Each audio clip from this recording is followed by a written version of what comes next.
இப்போ நாங்க வந்து ரூமில் லக்கேஜ்லாம் வச்சுட்டு சாப்பிட்றதுக்கு வந்து வெளியில கிளம்புனோம். ஏன்னா பசங்க வந்து லான்ச்சில சாப்பிட்டாங்க. நேத்து மதியானம் சாப்பிட்டது தான். அதுக்கப்புறம் ஃப்ளைட்லேயும் எதுவும் சாப்பிடல. ஏன்னா இது பட்ஜெட் ஏர்லைன்ஸுன்றதுனால ஃப்ளைட்டில ஃபுட்டுலாம் கிடையாது.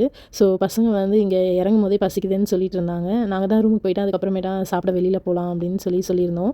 இப்போ நாங்க வந்து ரூமுக்கு வந்துட்டோம். இதுதான் நாங்க வந்து ஸ்டே பண்ண போற ரூமு. இது வந்து ஸ்டுடியோ ஃப்ளாட் மாதிரி தான் இருந்துச்சு. ஃபுல்லாவே ஃபர்னிஷ்டு காட்டு, சோஃபா, அயர்ன் பாக்ஸ் கூட வச்சிருந்தாங்க. கிச்சனில் வந்து எலக்ட்ரிக் ஸ்டவ்வு, ஃப்ரிட்ஜு, அவனு, கெட்டிலு அப்புறம் கொஞ்சம் திங்ஸ்லாம் கூட இருந்துச்சு. நம்ம சிம்பிளாக பேசிக்காக குக் பண்ணுற அளவுக்கான சாமானும் வச்சுருந்தாங்க. ரூம் வந்து பார்க்கவே ரொம்ப நல்லா இருந்துச்சு. இப்போ பின்னாடி வந்து பால்கனி வியூ வந்து இப்படி தான் இருந்துச்சு. பின்னாடி வந்து கொஞ்சம் கார்டன் மாரி செட்டப் பண்ணியிருக்காங்க. பார்க்குறதுக்கு அழகா இருந்துச்சு. அங்கேயே வந்து ஊஞ்சல், சேர்லாம் வச்சுருக்காங்க. நம்ம வந்து கொஞ்சம் நேரம் மார்னிங் டைம் இல்லை ஈவினிங் வந்து அங்கே உட்காந்து ரிலாக்ஸ் பண்ணுறதுனா ரிலாக்ஸ் பண்ணிக்கலாம். நல்லா இருந்தது வியூ இங்கேருந்து பார்க்குறதுக்கு.